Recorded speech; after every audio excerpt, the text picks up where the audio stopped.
We're at King's Western House in Bristol, a historic manor house in Somerset, where people from all over the UK have been gathering, eager to have their questions answered.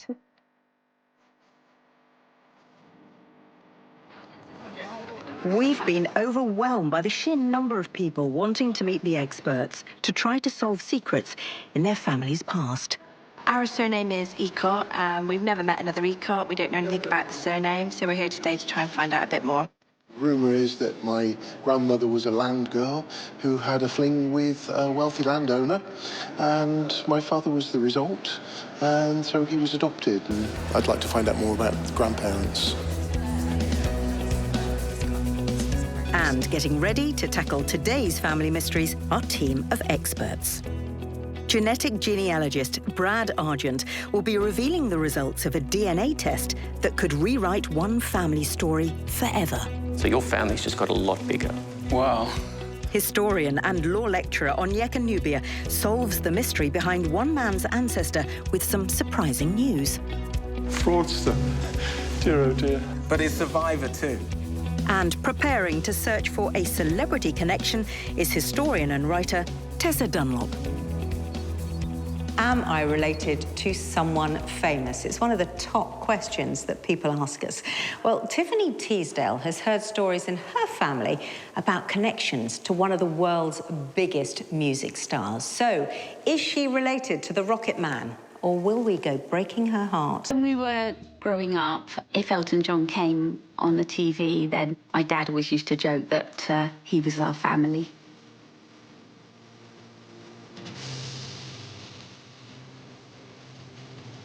What I discovered was that my grandmother was born in Paddington, so she was born in London, but if you go back further along the line, that her family originate from Buckinghamshire, and we discovered as well that Elton John's family also originated from Buckinghamshire before they came to London. So it was the fact that they had the location in common and the surname in common just made us want to have a little bit of a further investigation into it. I've gone back sort of as far as you can, as far as births, deaths and marriage certificates are concerned, but I haven't been able to go back any further than that. I think if my grandmother knew that we were looking into all of this, I think if she was still here now with us, she'd be laughing and enjoying the research. So as she's not, it's just a nice opportunity to do this in her memory and see if there was a link to Elton John at the end of the day. So, Tiffany, welcome to the show. Thank you very much. And you've got your dad with you, Brian. I have. And the aim is apparently to somehow genetically link you to the Rocket Man. Possibly. None other than Elton Hercules John CBE. Oh, well done. Otherwise known as Reginald Kenneth Dwight. Yes. Yeah. You mentioned your beloved late grandmother, Phyllis. So here's Phyllis, and we're going to flip up a couple of generations to your great-great-grandfather, so Phyllis's grandfather. Now, you thought there was a Buckinghamshire link. We found that Phyllis's family came from the Buckinghamshire area, and we'd also heard that Elton John's family also came from sort of a similar area, Chesham. OK, well, let's have a look. We're going to delve back in time. There's an affection for the name William, a fair few boys, keeping that Dwight surname, which helps us, of course, link back generation to generation. So what we have here is a David Dwight married to a Sarah. David would be your 4 times removed grandfather. Goodness me. OK? OK. But we don't have the ancestral connection we need to Elton John's family. Oh, OK. OK? However, the Brits were great bookkeepers. Right. So let's hope, fingers crossed, we can go further back. OK. And indeed, we can. We are time-travelling all the way back to the beginning of the 18th century. Come on, Brian, how's your history? What's happening this morning? Even I wasn't born then. Staggering. There's another William, 2 more Williams, in fact. So William Dwight, 7 times your great-grandfather. Goodness me. We're talking 300+ years ago. It was a terrific era. The theatrical, the costumes, the aesthetic was all important. These are the pleasure gardens in Chelsea. You know, you can swish along, listen to a little bit of operetta in an auditorium, enjoy a powdered wig. And I think you will agree, a place where Elton John would have been just... He would have fitted perfectly, wouldn't he? Exactly. so at home. I think he's wasted, frankly, in the 21st century. Oh, my goodness. He was born in the wrong time, wasn't he? Yeah. It would be, therefore, a delight if we could place you and Elton with common ancestry in this era. It would be too good to be true. Life doesn't always work like that. No. We're with William Dwight, born in 1714. He marries an Elizabeth Sills. But what we require of Elizabeth and William is more progeny. Did Elizabeth have any more offspring? OK. Because if this is, if you like, one railway track, we need them to throw out another line to link us to Elton. Oh. Let's have a look. William Dwight and Elizabeth Sills have William in 1743, and 7 years later, they have a Robert. So William has a brother called Robert. Oh, my goodness. Now, if we stick with Robert's line, we're going to take you to Edwin Dwight, who we can place in a place called Chesham. Oh, my goodness. Oh, wow. Can you guess where I'm taking well, you? I don't want to get too excited. Hold a hand, Dad. Oh, my gosh. Do we think that Edwin might have had grandchildren? I mean, what do we think the chances are here? I'm really hoping. I think you were a pretty fertile lot, weren't you, at this age? Let's have a look. Dun, dun, dun! Goodness, we are actually related to him. That's incredible. Oh, wow, thank you so much. My God. That's amazing. Mum would be very pleased. She will. She would be chuffed a bit, wouldn't Yes, she? she would be. We think you are Sir Elton John's 6th cousin twice removed. Oh, my goodness. That's incredible. I'll get much closer than that. I think call him in for Christmas. Absolutely. Oh, that's amazing. Maybe Thank just you. stick with cousins. Yeah, that's easier. Oh, that's brilliant. Excellent work. Thank you for coming very in. much. Amazing. Thank you Thank so you. much. Lovely. So I believe I'm with the family of Elton John. Yes. Sort of. Yes, there is a connection. Yeah, well, what's that like? Now you actually know. Well, it's amazing, actually. Yeah, it's really exciting to know that after all this time, because it could have easily gone either way. It's one of the things we've talked about in the family and joked about within the family, well, forever. To suddenly find out like that, it's good, it's great, it's a great show. You know, we used to dine out on the story as a bit of a laugh, but now we can say... Now it's a guarantee. A bit more confidence now, can't we? I'll be taking the video around with me of this programme. For anybody who questions it... Obviously, we got proof. Your nanny, Phyllis, your mum, is no longer here, sadly. But what do you think she'd be feeling about all this? Well, Mum has got this really lovely smile. And unusually, she's got dimples on her cheeks. The broader the smile, the deeper the dimples became. So I should imagine there's some pretty deep dimples. I'd imagine you're going home saying, is there any family resemblance here? Looking in the mirror. Exactly. Yeah, look a bit like him. Got any musical talent among you? Oh, yes. Got any... Yep. Who's the musician among you? Maddie. Really? Just a little bit of guitar and we can sing a little bit. Ah, okay. She's modest. Well, congratulations. Thank you very much. Thank you very much. It's been great. Thank you. So it's official. Tiffany Teasdale is related to Sir Elton John. A case well and truly solved. And so to our next family secret and a bittersweet story. 4 in 10 marriages end in divorce, sometimes in a matter of months. But 80 years ago, the laws were very different. They discriminated against women and were quite complex.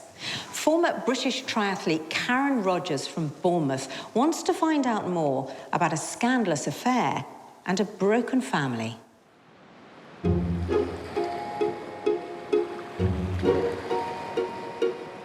My name is Caron. I live in Bournemouth. I'm a former GB triathlete and also had the honour of carrying the Olympic torch. I would like to find out more about my father's side of the family. His mother was a lady called Myra Annette Groves. She had 2 children, my Uncle Ray, and then 2 years later, my father David. So the story in the family is that Myra had an affair with a member of the clergy. Given that this was back in the 1930s, it was quite scandalous in its day and made the national newspapers. As a result of my grandmother's affair, the boys were fostered and then ended up in a children's home. There was no contact with their mother after that date, and their father emigrated to New Zealand. My father became very poorly. He contracted pneumonia when he was in the home and was left with a weakness in his chest, and he was a chronic bronchitic, which resulted in him having emphysema, which culminated in him having a heart attack and dying when I was...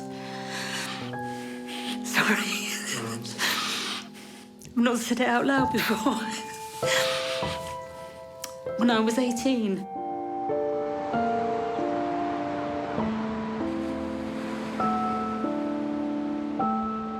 I just want to know what sort of woman she was. What kind of woman would put her own needs in front of those of her 2 young children? It would be really lovely to just sort of draw a line under it once and for all, rather than just having this thing nagging away, just wondering about the past, what happened. Caron and your mother, Lee, thank you both so much for joining us. Thank you. You're welcome. I can tell from the get-go this is a very emotional journey. Yeah. Yes. Your late father, your husband, yeah. and his mother, Myra. Here we have Myra married to Frank, so that's your grandfather. And here we have the 2 brothers, 2 boys, Raymond a bit older, and your father, David.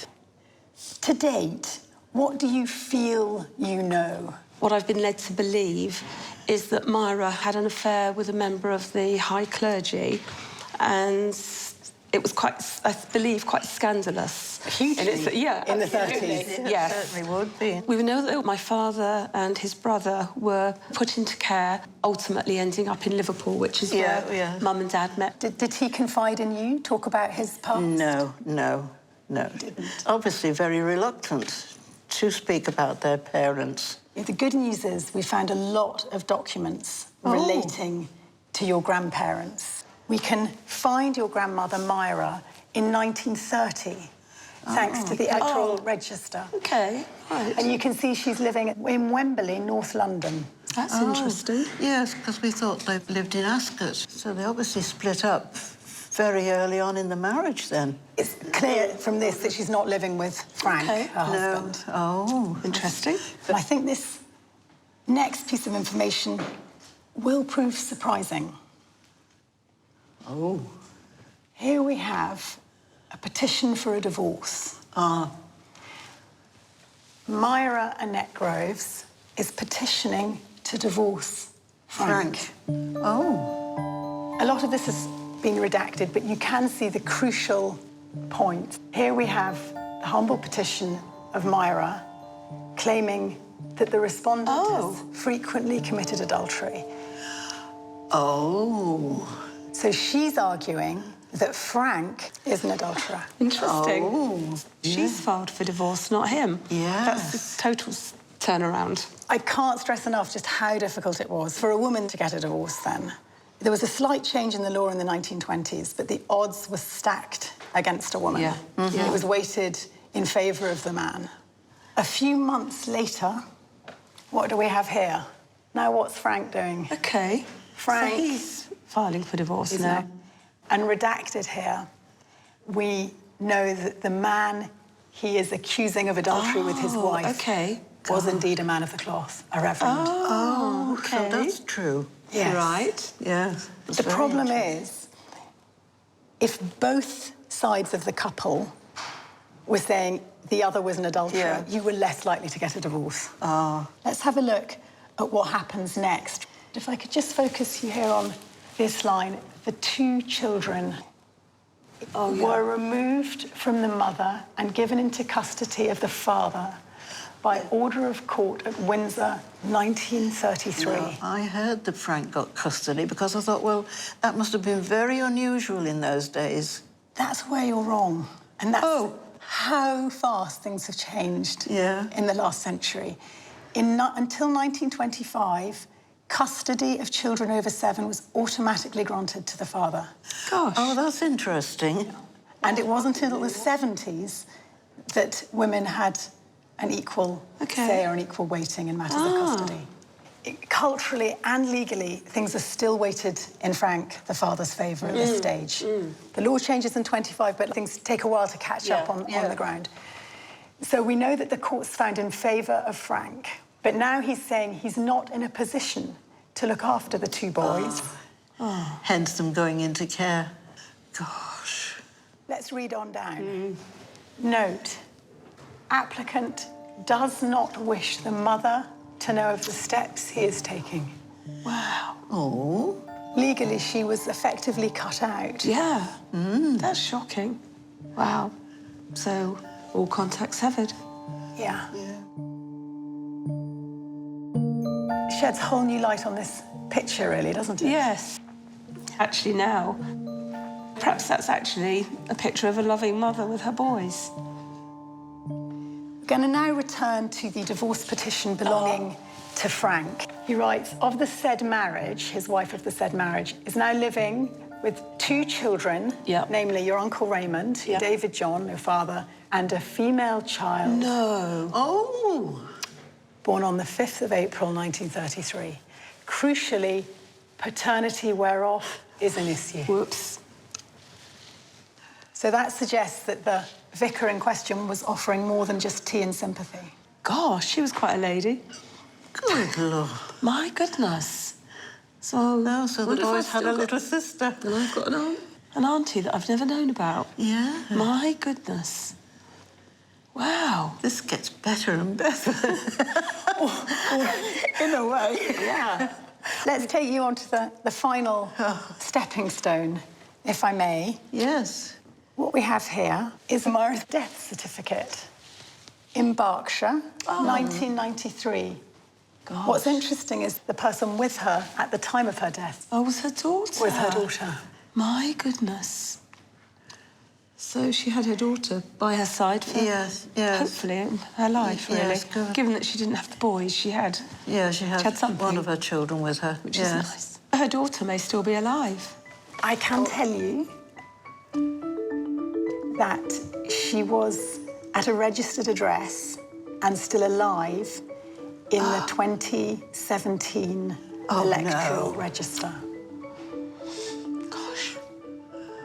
So. Oh, golly. It's a possible next step for you. Yeah, definitely. That would be amazing. If she knows anything about her brothers, of course. She'll be able to let you know a bit more about Myra. Yeah, possibly. absolutely. Yes, yes. Well, that's fascinating. That's fantastic. Gosh. Thank you. Thank you. I always thought that Myra didn't want her sons, and the truth appears to be very different. And also the big shocker is that they had a sister or a half-sister, and I have an aunt out there that, you know, perhaps I could have got to know over the years. You take care. Safe journey. You know, we can now explore my auntie, and you know, and who knows what it's going to bring. So it's very positive because from being a family of 4, suddenly we might be a huge family. Yeah, so it's great. We're so pleased to have solved this for Caron and her mum Lee, not to mention the wonderful surprise of an extended family. Next up, our genetic genealogist Brad Argent is getting to the bottom of a family mystery using DNA. Tyrone Carvalho came to live in Britain from his native home in Brazil. But he's unsure if that's where his family history actually begins. So my uncle used to say that his grandmother was from a Portuguese background and potentially her husband was from a slave background. So I want to find out if that's true. So I had the DNA test done and I hope that I can find out where my family came from. Welcome, Tyrone. Thank you. So were your parents born in Brazil? Yeah, my parents born in Brazil, but I don't know where my great-grandparents came from. You mentioned the connection with Portugal. Yes. So we got you to take a DNA test. Now, I have the results of the DNA test. Oh. And they tell a very interesting story. Really? No, yes. So let's start with the big question. Are you Portuguese? I don't know. When we look at your DNA results, 28% of you is from the Iberian Peninsula. Wow. And that is part of the Portuguese migration to Brazil. So a good chunk of you, more than a quarter of you, is from Portugal. Wow. Not only are you from Portugal, you're also Native American. I'm almost certain where you get your Native American from. The Tupi people, right? These are the native inhabitants of the area of Brazil. They sort of came up from the Amazon basin about 3,000 years before the Portuguese arrived. So you're not only Portuguese, right? You're also native Brazilian, if you like. And then look at this, all this grouping in Africa. That's evidence of slave ancestry. But you've also got Italy and Greece. Italy and Greece? Yeah. There's also the Caucasus in there. There's Central Asia in there. There's Western European in there.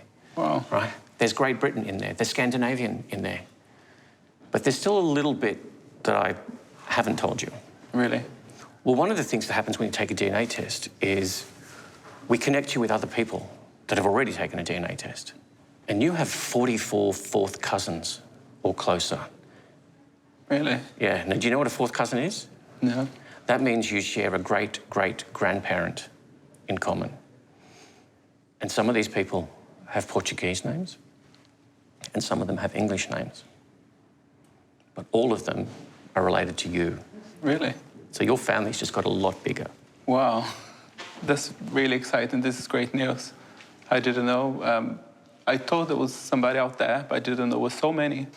Thank you very much, Tyrone. Thank you very much. Thank you. This is really exciting. It's changed everything.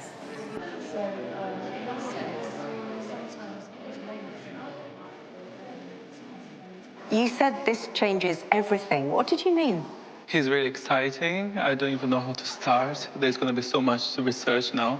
You came here wanting to know whether you were Portuguese. Yeah, where the family started, I didn't know was so big. The mixture was not only from Portugal, it's from everywhere. I got a bigger family out there that no one in Brazil knows. So it'd be amazing to connect back to them. You have so many relatives who don't know about you. How's that conversation going to even start? What would you say to them? I'm here. Hello, I'm your long-lost family. Yeah, I've been looking for you. Thank you so much for coming. Thank you. We're meeting a citizen of the world. Yeah. It's a great result for Tyrone.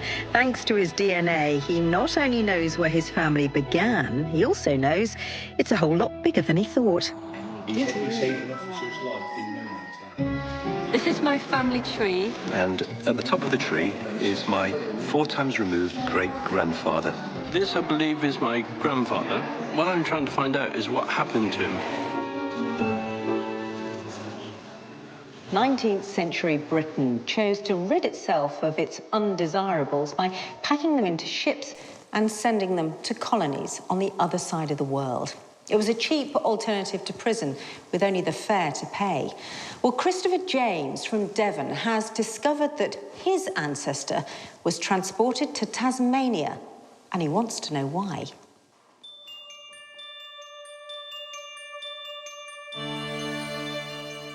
My name is Christopher James. I'm a retired clockmaker.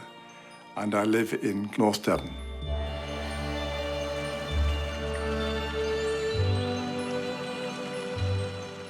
When I was in my 60s, my father handed me my great-grandfather's indentures, the piece of paper that assigned him to an apprenticeship.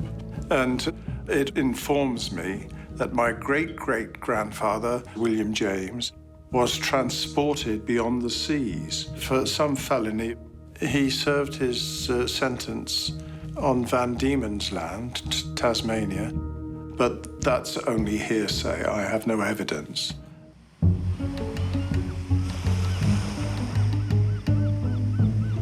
The family story is that he was a tenant farmer somewhere in Leicestershire, Derbyshire, and that he bought some sheep which turned out to be stolen.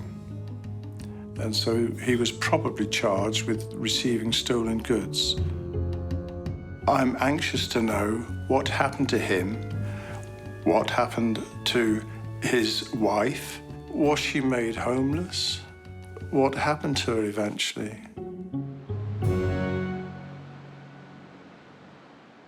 Welcome, Christopher. Thank you. We understand that you've got something that's been passed on to you that prompted you to begin your research of your family history. Indeed, I have. I have my great-grandfather's indentures, which indicate that my great-great-grandfather was transported beyond the seas. How easy would it have been for your great-great-grandmother to cope with this? Well, this is what's niggling me, really. The story goes that they were tenant farmers. Yes. I'm beginning to think that she probably lost the tenancy when she lost her husband. There was a census in 1851. Right. In that census, the mother appears destitute. Oh, dear. She lived in poverty. Gosh. The indenture was probably the thing that kept her going, the money that she received. Do we know what became of her? Not too much. But we do know what happened to your great-great-grandfather. Oh, really? This is the 1841 census. Right. That was carried out throughout Britain. Do you notice your I see his name there, William James. Right. A coal carrier. So he wasn't a farmer at all, he was a coal carrier. What you see there is a record of everybody that was tried in Leicester for criminal offences. Do you notice your ancestor? There he is, William James. Right. His age is 40. Yes. And do you see what the offence is? Fraud. Yes. Not receiving stolen goods. Gosh.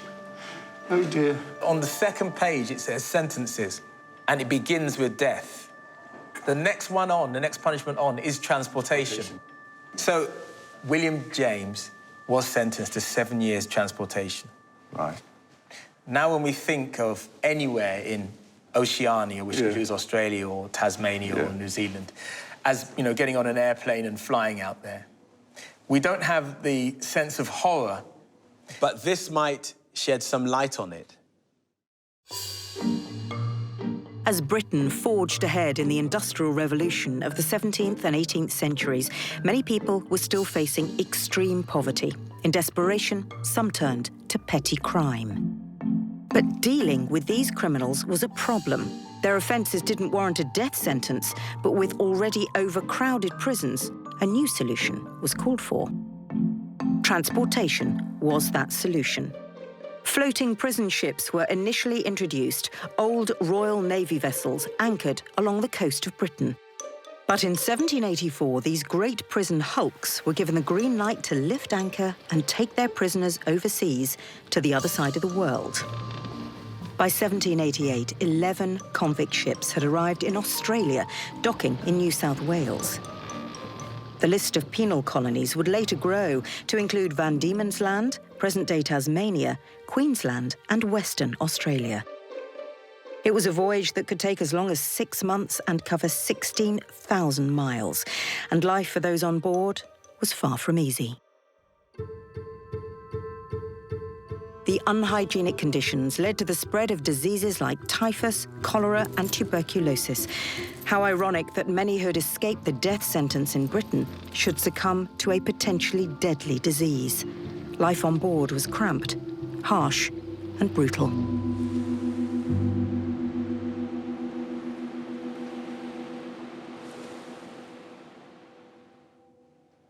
Gosh. Oh, that poor fella. The prison ship that he was on was known as the Hashemi. And this ship was dispatched with 239 prisoners. Now, on that ship, unfortunately, over 193 cases of cholera broke out.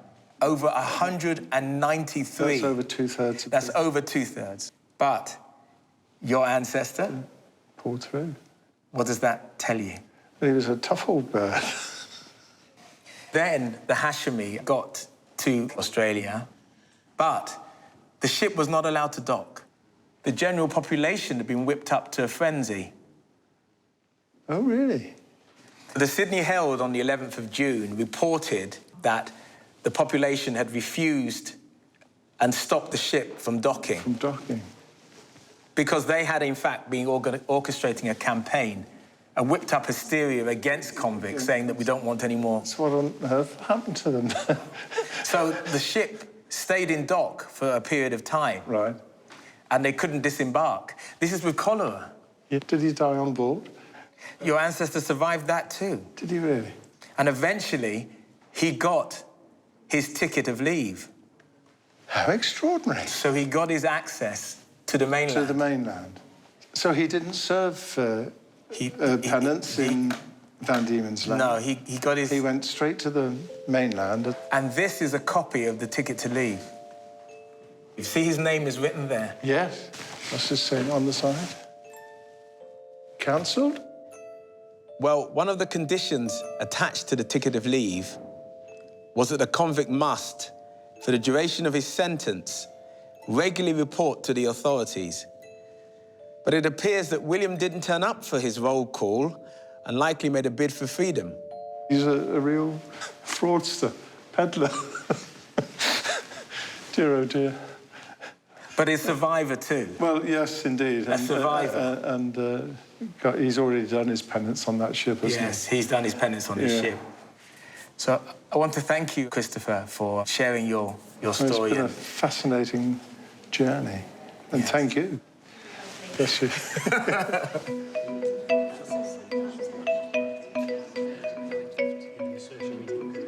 So your great-great-grandfather was a conman? Yes, fraudster. A fraudster? And we were led to believe he was an innocent tenant farmer who mistakenly bought some stolen sheep.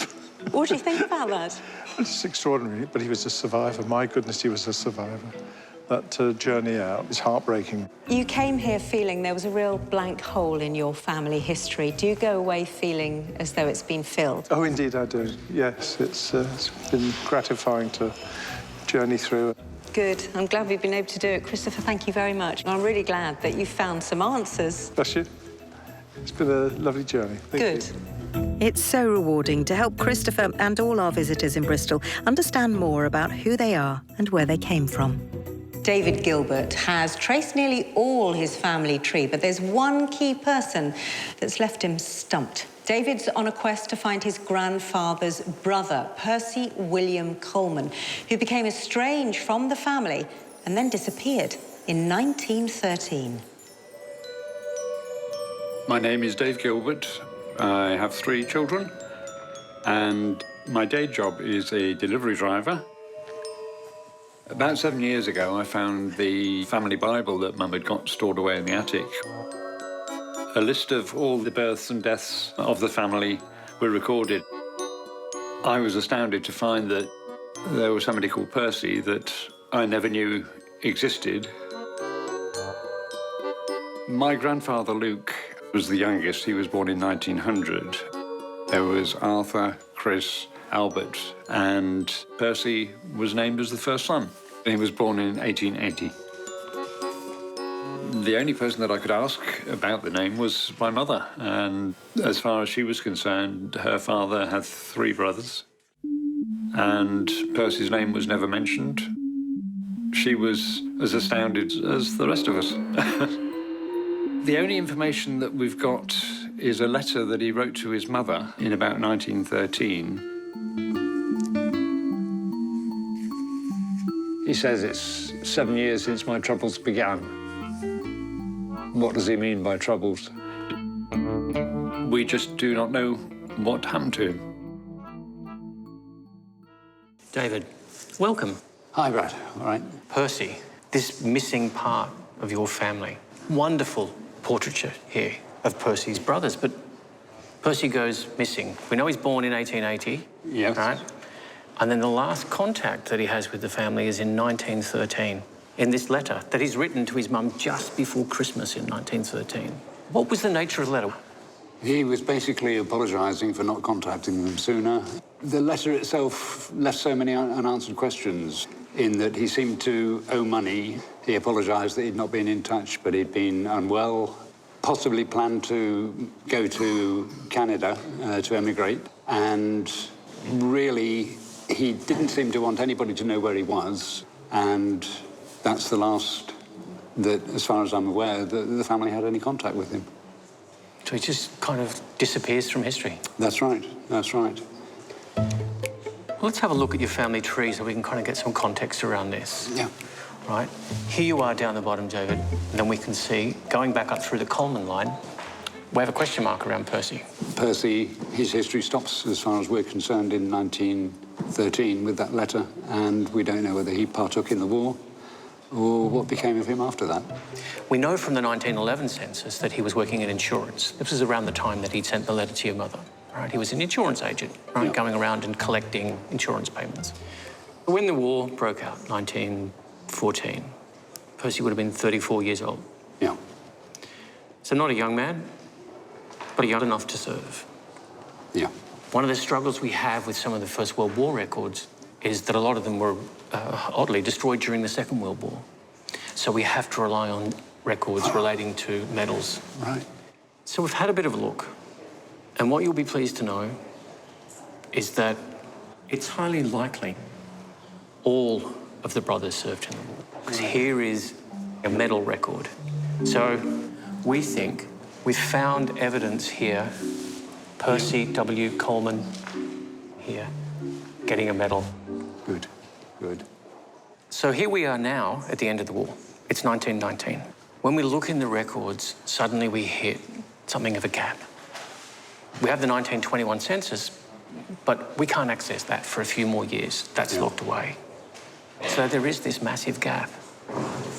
Fast forward to the outbreak of the Second World War. The government does this register, right? They actually want to do a stock take of who is in the country at that time. Yeah. And so it becomes, if you like, a de facto census for that period. And when we look at that, we can see in this record, Percy Coleman, 3 Westbourne Gardens. Right. Percy W. Coleman, 14th of October, 1880. Head hotel door porter. He's a hotel door porter. Yeah. But just sit next to that, right? M. And that means? Married. Indeed. Yeah. So here he is, right? 1939, and he's a hotel porter. And what happens next? It's 1943. Percy dies. Exhaustion. Exhaustion and carcinoma of the pancreas. So pancreatic cancer. Yeah. And if you look, an informant is actually another person living in the boarding house. Right. So it's not his wife. So what we're able to tell about Percy, those missing years, he probably served in the war. And then he fades away from the records. But he pops up in 1939, working as a hotel porter in Paddington, and then 4 years later, he's dead. Yeah. But he married. Yeah. Where would the record of the marriage be? Your homework, if you like, is to find that. Right. And when you look back at Percy's life, it doesn't sound like it was an easy life. He didn't go to Canada like you suspected and like he thought he wanted to. Yeah. He stayed in London. And he lived in London, and he died in London. But it's not a sad story. And it's not a sad story because he became alive again, because you remembered him.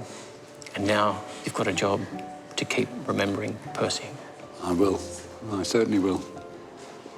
That gives me some work to do. I'll be very pleased to find a marriage and find out if there were any children or whether I have any cousins that I don't know about. Percy will not be forgotten. He certainly won't. Thank you, Barrett. Thank you, Joe. All right.